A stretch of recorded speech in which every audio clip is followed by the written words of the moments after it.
Shalom saudara dan saudari, para jemaat Tuhan yang saya kasihi. Puji Tuhan kita dapat bersama sekali lagi di dalam kebaktian kita secara online untuk minggu yang ke-8.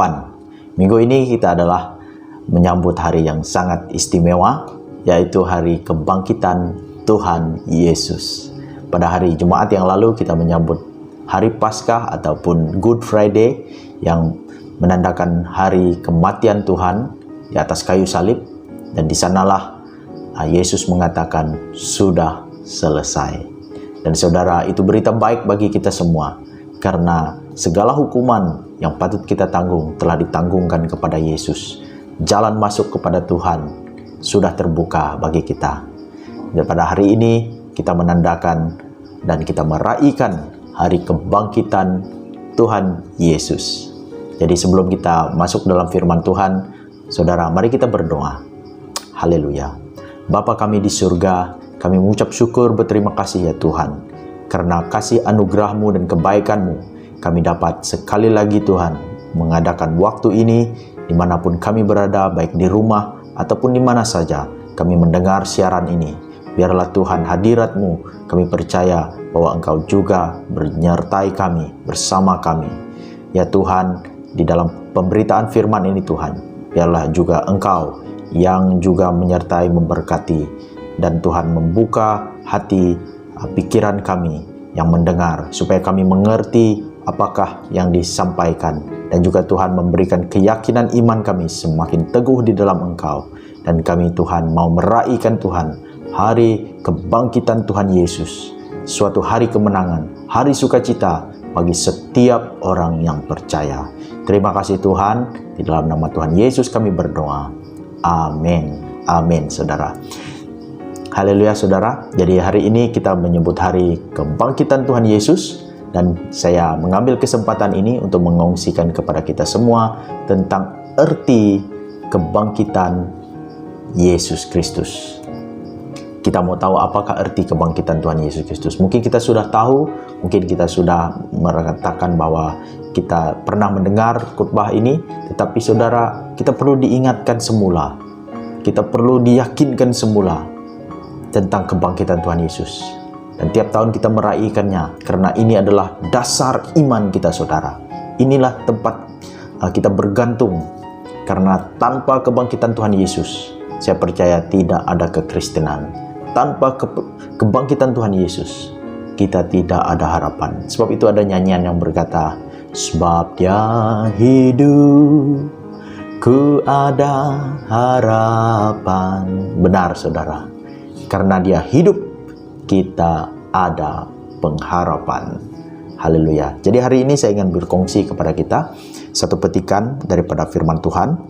Saya akan baca petikan ini, dan seterusnya saya akan berkongsi kepada kita apakah arti daripada kebangkitan Tuhan Yesus. Tapi sebelum itu mari kita baca petikan ini untuk kita melihat semula ataupun kita mengingat semula peristiwa tentang kebangkitan Tuhan Yesus. Saya mengambil petikan daripada Markus 16 ayat yang pertama hingga ayat yang ke-8. Markus 16 ayat pertama hingga ayat yang ke-8, dia berbunyi begini. Setelah lewat hari Sabat, Maria Magdalena dan Maria ibu Yakobus serta Salome membeli rempah-rempah untuk pergi ke kubur dan meminyaki Yesus. Dan pagi-pagi benar pada hari pertama minggu itu, setelah matahari terbit, pergilah mereka ke kubur. Mereka berkata seorang kepada yang lain, siapakah yang akan menggulingkan batu itu bagi kita dari pintu kubur? Tetapi ketika mereka melihat dari dekat, tampaklah batu yang memang sangat besar itu sudah terguling. Lalu mereka masuk ke dalam kubur dan mereka melihat seorang muda yang memakai jubah putih duduk di sebelah kanan. Mereka pun sangat terkejut. Tetapi orang muda itu berkata kepada mereka, jangan takut. Kamu mencari Yesus orang Nazaret yang disalibkan itu. Ia telah bangkit, ia tidak ada di sini. Lihat, inilah tempat mereka membaringkan dia. Tetapi sekarang pergilah, katakanlah kepada murid-muridnya dan kepada Petrus, ia mendahului kamu ke Galilea. Di sana kamu akan melihat dia, seperti yang sudah dikatakannya kepada kamu. Lalu mereka keluar dan lari meninggalkan kubur itu, sebab gentar dan dahsyat menimpa mereka. Mereka tidak mengatakan apa-apa kepada siapapun juga karena takut. Dengan singkat, mereka sampaikan semua pesan itu kepada Petrus dan teman-temannya. Sesudah itu Yesus sendiri dengan perantaraan murid-muridnya memberitakan dari timur ke barat berita yang kudus dan tak terbinasakan tentang keselamatan yang kekal itu. Haleluya saudara. Kita tahu peristiwa ini dicatatkan di dalam Alkitab, di dalam kesemua Injil, yaitu Matius, Markus, Lukas, Yohanes. Dan dia juga disebut di dalam Kisah Para Rasul, disebut juga berulang kali di dalam penulisan-penulisan para rasul, Rasul Paulus, Rasul Petrus dan sebagainya saudara. Jadi kebangkitan Tuhan Yesus adalah suatu peristiwa dan suatu fakta yang tidak dapat disangkal, suatu fakta yang benar, yang benar-benar terjadi dan telah dicatatkan bukan saja oleh para rasul tetapi juga oleh ahli sejarawan dan juga bapak-bapak gereja telah membahaskan perkara ini, dan sampailah kita kepada hari ini yang mempercayai berita ini. Dan seperti yang telah saya katakan tadi saudara, tanpa kebangkitan Tuhan Yesus, saya percaya juga agama Kristen adalah agama yang mati. Sia-sia kita menjadi percaya saudara. Tetapi karena Yesus benar-benar telah bangkit, maka saudara, iman kita betul-betul pada dasar yang teguh saudara. Jadi pada hari ini saya ingin mengungsikan kepada kita arti kebangkitan Tuhan Yesus. Saya ingin berkongsi tentang 3 perkara, dan saya percaya ada banyak lagi yang mungkin tidak saya sebutkan, tetapi saya percaya 3 perkara ini adalah 3 perkara utama tentang kebangkitan Tuhan Yesus. Apa artinya kebangkitan Tuhan Yesus bagi kita, dan apakah nanti aplikasinya bagi kita yang hidup, yang menjadi orang percaya pada hari ini, dan kenapa kita masih meraihkannya, kita bersuka cita meraihkan kebangkitan Tuhan Yesus. Saudara, itu yang akan saya kongsikan pada hari ini. Jadi saudara, apakah arti kebangkitan Tuhan Yesus? Yang pertama, mari kita lihat. Yang pertama, arti kebangkitan Tuhan Yesus adalah itu menandakan bukti bahwa Yesus adalah anak Allah. Ini satu yang sangat penting saudara.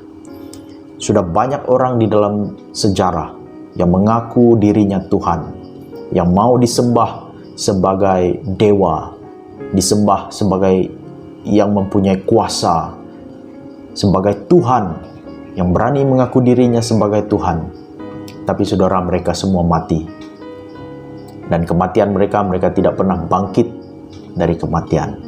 Tapi hanya ada satu orang yang klaim, yang memiliki kesetaraan dengan Allah. Dia mengaku bahwa dia adalah yang diutus dari Allah, yang juga adalah anak Allah, dan dia adalah firman yang hidup, yang menjadi manusia. Saudara, dia telah mati di kayu salib. Dia mengatakan sudah selesai. Tetapi saudara, pada hari yang ketiga, dia benar-benar membuktikan bahwa apa yang dia katakan itu benar, dan dia bangkit. Tidak pernah orang mengatakan bahwa dia akan mati dan selepas 3 hari dia akan bangkit saudara. Tapi Yesus tahu apa yang bakal terjadi pada dirinya. Dia berkata kepada murid-muridnya, anak manusia akan diserahkan dan disalibkan. Tetapi pada hari yang ketiga dia akan dibangkitkan. Dan Yesus membuktikan hal itu saudara. Dan dia benar-benar bangkit dari kematiannya. Mari kita lihat dalam Roma 1 ayat 4, di mana dikatakan, dan menurut Roh Kekudusan dinyatakan oleh kebangkitannya dari antara orang mati, bahwa ia adalah anak Allah yang berkuasa, Yesus Kristus, Tuhan kita. Kita lihat saudara, bahwa kebangkitannya dari antara orang mati justru membuktikan dia benar-benar anak Allah. Banyak orang sudah dibangkitkan oleh Yesus, tetapi mereka semua dibangkitkan oleh Yesus sendiri. Tetapi Yesus saudara, dia dibangkitkan karena dia anak Allah, karena Roh Kekudusan yang dinyatakan menyaksikan bahwa dia benar-benar bukan manusia yang biasa, tetapi dia benar-benar adalah anak Allah. Dan yang kedua, saudara, apakah arti kebangkitan Tuhan Yesus? Artinya bagi kita adalah jaminan pengampunan dosa. Jaminan pengampunan dosa. Ini sangat penting bagi kita, karena manusia mencoba untuk menebus dosanya sendiri. Manusia coba beramal, manusia coba buat segala kebajikan, manusia coba beragama dengan apapun caranya, saudara. Tetapi tidak ada jaminan pengampunan dosa. Firman Tuhan mengatakan, tanpa penumpahan darah tidak ada pengampunan dosa. Di dalam kitab Ibrani mengatakan sedemikian. Dan hanya pengampunan itu dapat diberikan kepada manusia melalui seorang pribadi, melalui darah yang sempurna, korban yang sempurna, korban yang satu kali dilakukan untuk selama-lamanya. Manusia tidak dapat ditebus oleh binatang, saudara. Di perjanjian lama, mereka mengorbankan binatang, kambing, domba, dan sebagainya. Tapi itu hanya adalah gambaran tentang juru selamat yang akan datang, penyelamat yang bakal datang, yang sebenarnya menjadi korban yang paling benar, korban yang dikenan oleh Tuhan. Dan Yesus adalah korban itu, saudara. Dan kematian Kristus adalah jaminan bagi pengampunan dosa kita. Kita lihat di dalam Roma 4 ayat yang ke-25, di mana dikatakan, yaitu Yesus yang telah diserahkan karena pelanggaran kita dan dibangkitkan karena pembenaran kita. Kita lihat, saudara, bahwa dia dibangkitkan karena pembenaran kita. Apa maksudnya pembenaran kita? Maksudnya kebangkitannya itu membuatkan orang yang percaya benar-benar telah dilayakkan, telah dibenarkan di hadapan Allah. Tuhan tidak lagi melihat manusia itu berdosa di hadapannya, tapi sudah layak, sudah benar, dan diangkat menjadi anaknya. Saudara, inilah arti kebangkitan Yesus. Dia dibangkitkan karena pembenaran kita. Itu juga berarti bahwa sebelum kita dibenarkan, kita harus diampuni. Maka saudara, darah Yesus itulah di kayu salib itu yang telah menyucikan dan menguduskan. Saat kita percaya, beriman, saudara, kita sudah memiliki hubungan dengan Allah, kita didamaikan dengan Allah. Jumat yang lalu kita telah meraihkan hari kematian Tuhan Yesus di atas kayu salib. Itu adalah kematian untuk menanggung segala dosa kita. Dan dia juga menanggung murka daripada Tuhan karena segala dosa kita. Dan dia mengatakan, sudah selesai. Tidak ada lagi apa yang perlu ditanggungkan oleh orang-orang pilihan, orang-orang percaya. Dan saudara dan saudari, itu kemenangan yang mutlak. Dan hari kebangkitannya itu menandakan bahwa hukuman benar-benar sudah selesai. Saya ingin bagi contoh, kalau contohnya ada seorang yang dipenjarakan 10 tahun atas suatu kesalahan. Tapi setelah lewat 10 tahun kita melihat dia keluar.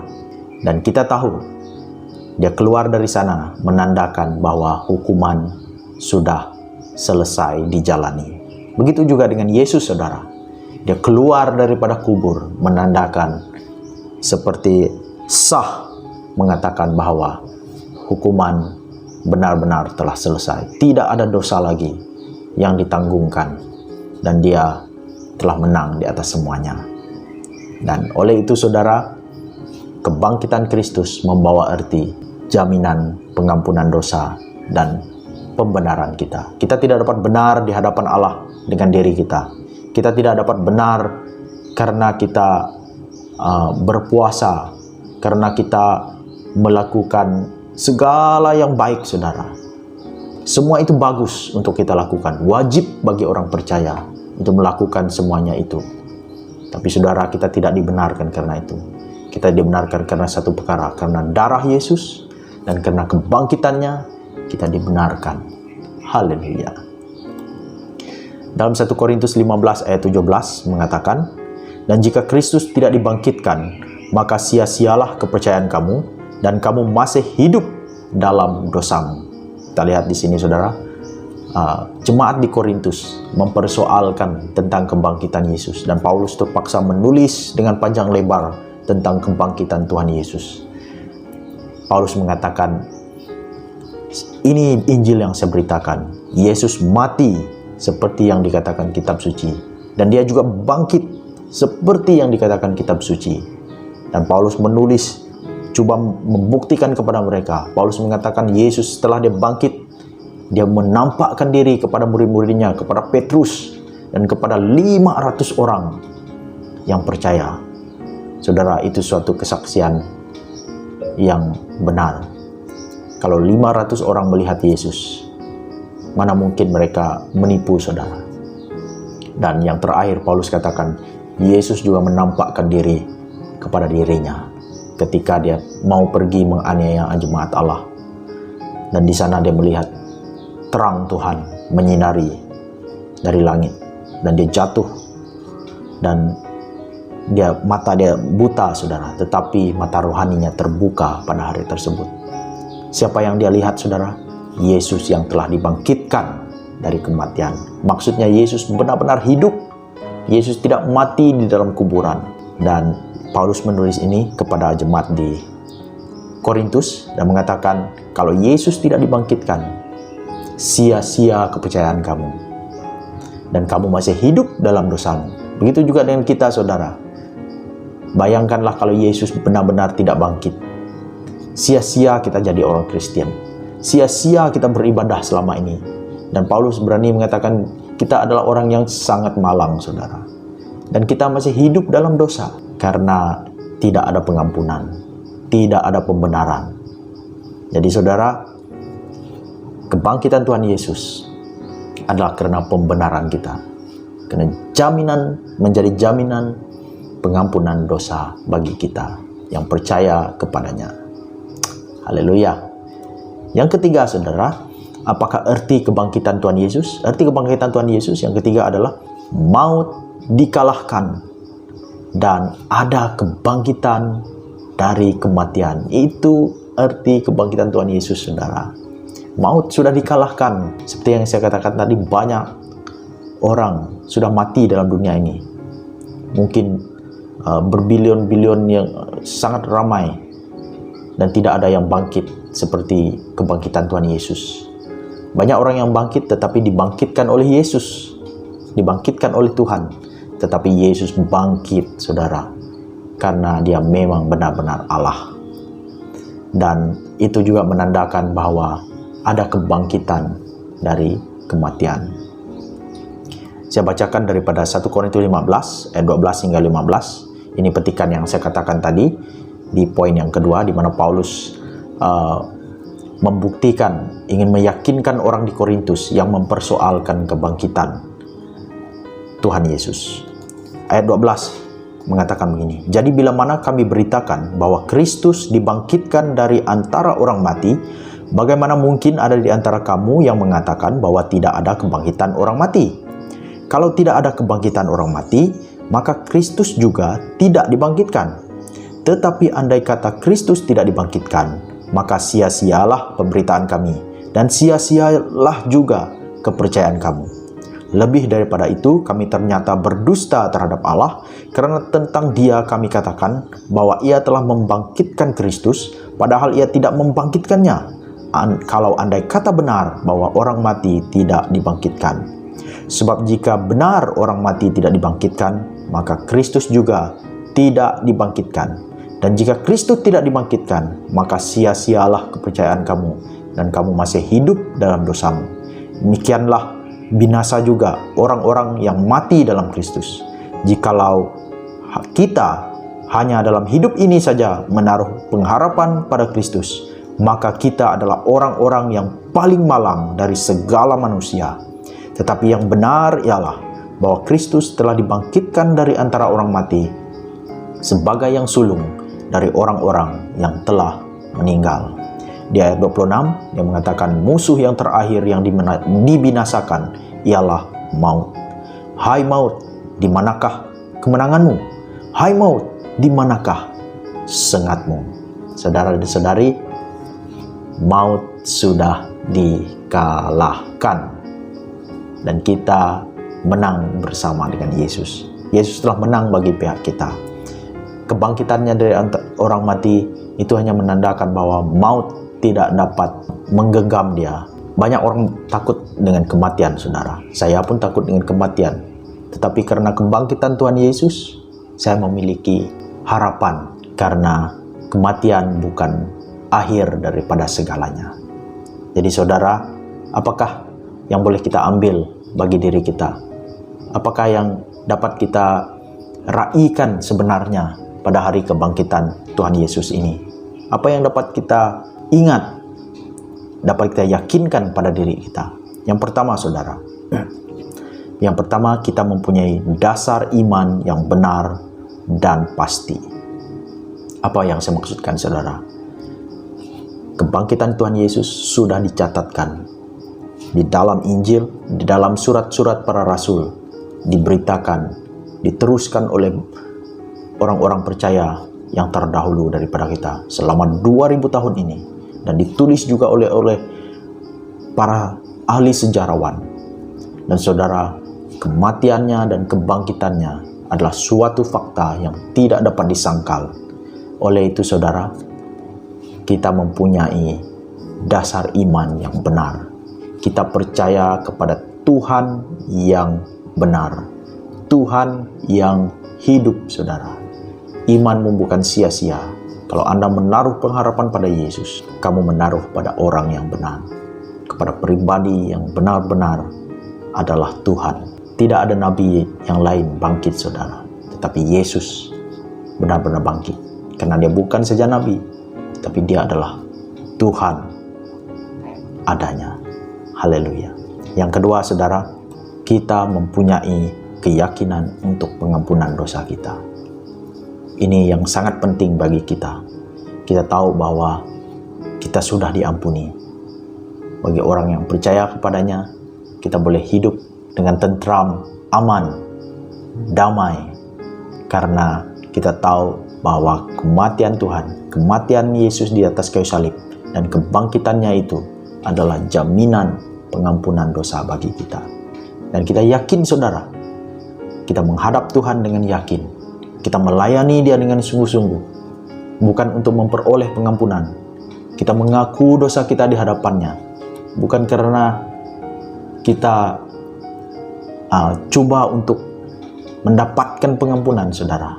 Kita mengaku karena justru 2000 tahun yang lalu Kristus telah mati bagi kita dan Dia telah bangkit, dan pengampunan itu available ataupun sudah tersedia untuk kita yang percaya. Puji Tuhan. Dan yang ketiga, saudara, kita juga mempunyai harapan selepas kematian. Kebangkitan Yesus telah membuka jalan bagi setiap orang yang percaya bahwa kita juga akan dibangkitkan bersama-sama dengan orang percaya yang lainnya.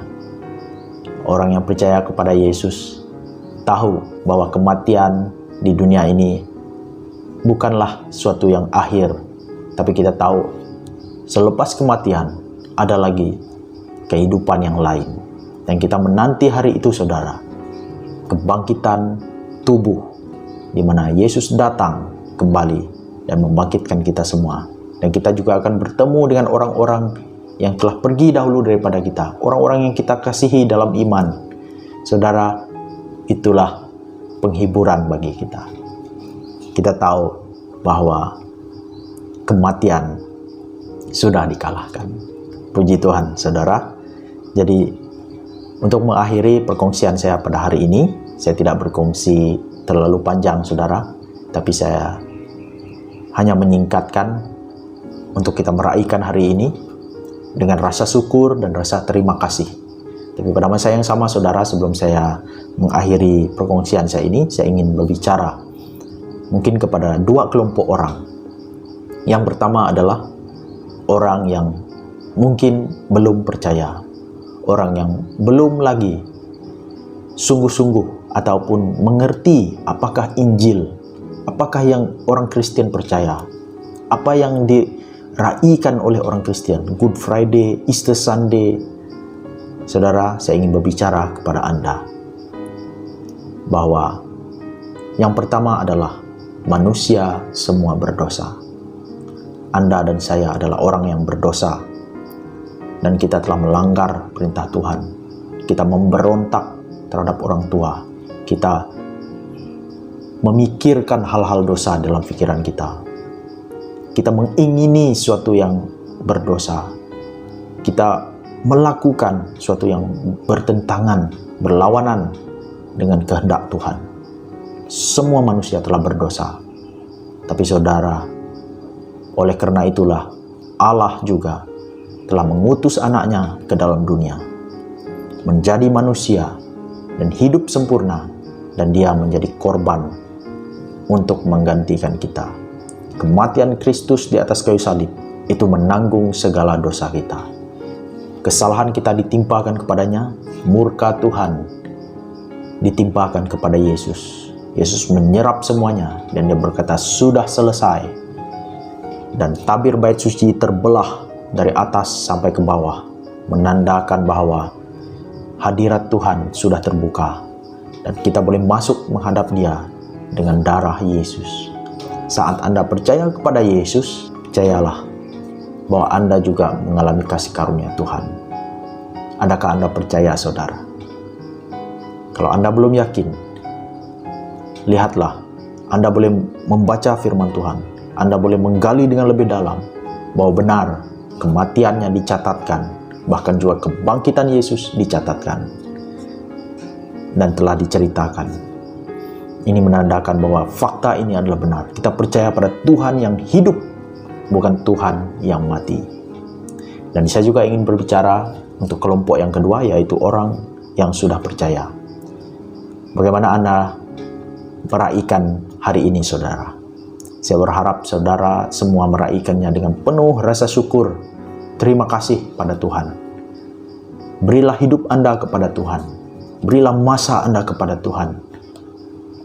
Biarlah Tuhan menjadi pusat di dalam segalanya. Dalam keluarga Anda, biarlah Yesus, karena Dia layak untuk disembah. Dia layak untuk menerima segala penghormatan daripada kita, saudara. Jangan sia-siakan hidup ini. Layanilah Tuhan. Tetaplah beribadah. Tetaplah untuk terus beritakan kabar baik ini, saudara. Beritakan kepada orang lain. Ya, kita percaya bahwa Tuhan Yesus yang benar. Ada banyak agama dalam dunia ini. Semua mengaku diri mereka benar, saudara. Semua mengaku ada nabi, ada tokoh-tokoh iman mereka. Tapi saudara, kita memiliki satu tokoh yang bangkit dari kematian. Dan ini adalah suatu fakta yang tidak dapat disangkal. Jadi saudara, bersukacitalah, bersyukurlah, dan tetap di dalam Tuhan. Kalau Anda jatuh di dalam dosa, kembalilah, mengakulah di hadapan Tuhan, bertobatlah. Dan saya percaya Anda akan mengalami kasih Tuhan, karena Dia benar-benar telah mengasihi kita. Justru sebelum kita berdosa, bahkan kita masih berdosa, Kristus telah mati bagi kita. Haleluya, saudara. Saya harap perkongsian ini dapat memberikan kita dorongan, memberikan kita kekuatan dan keyakinan yang pasti bahwa Yesus Kristus adalah Tuhan. Mari kita berdoa. Bapa di surga, kami mengucap syukur untuk firman-Mu. Terima kasih Tuhan, karena pengorbanan yang telah Engkau berikan. Engkau mengaruniakan anak-Mu Yesus Kristus menjadi manusia dan tinggal di antara manusia dan menjadi korban yang berkenan kepadamu, yang telah menanggung segala dosa kami, yang menanggung murka Engkau, sehingga Tuhan, jalan kepadamu telah terbuka, sehingga kami Tuhan dapat menghadap Engkau, karena telah diampuni dan telah dibenarkan oleh darah Yesus. Itulah satu-satunya pengharapan kami Tuhan, bukan kepada perbuatan baik kami, bukan kepada amal kebajikan yang kami lakukan, tetapi karena darah Yesus. Terpujilah Engkau ya Tuhan. Saya berdoa bagi setiap jemaat-Mu yang mendengar daripada perkongsian ini. Kiranya Tuhan berkat-Mu atas mereka. Apapun pergumulan mereka Tuhan, di rumah mereka, kekurangan yang mereka miliki, Biar mereka melihat kepadamu Tuhan sebagai sumber dari segalanya. Engkau telah menang atas maut Tuhan. Engkau telah menang di atas segala-galanya. Saya percaya Tuhan, hal-hal yang lain adalah kecil bagimu. Engkau akan mencukupkan anak-anak-Mu Tuhan. Engkau akan memberkati mereka. Bagi mereka yang mungkin masih ragu-ragu, biar Tuhan Roh Kudus-Mu yang akan memberikan Tuhan pencerahan akan firman ini. Dan juga memimpin mereka kepada iman. Supaya Tuhan mereka percaya bahwa Yesus Kristus adalah Tuhan. Terima kasih Bapa, kami serahkan semuanya minggu ini ke dalam tangan-Mu. Biarlah penuh sukacita dan berkat daripada Engkau. Damai sejahtera-Mu bagi umat-Mu. Di dalam nama Tuhan Yesus kami mengucap syukur dan berdoa. Amin. Amin. Terima kasih saudara. Kita akan berjumpa lagi di minggu yang akan datang. Shalom.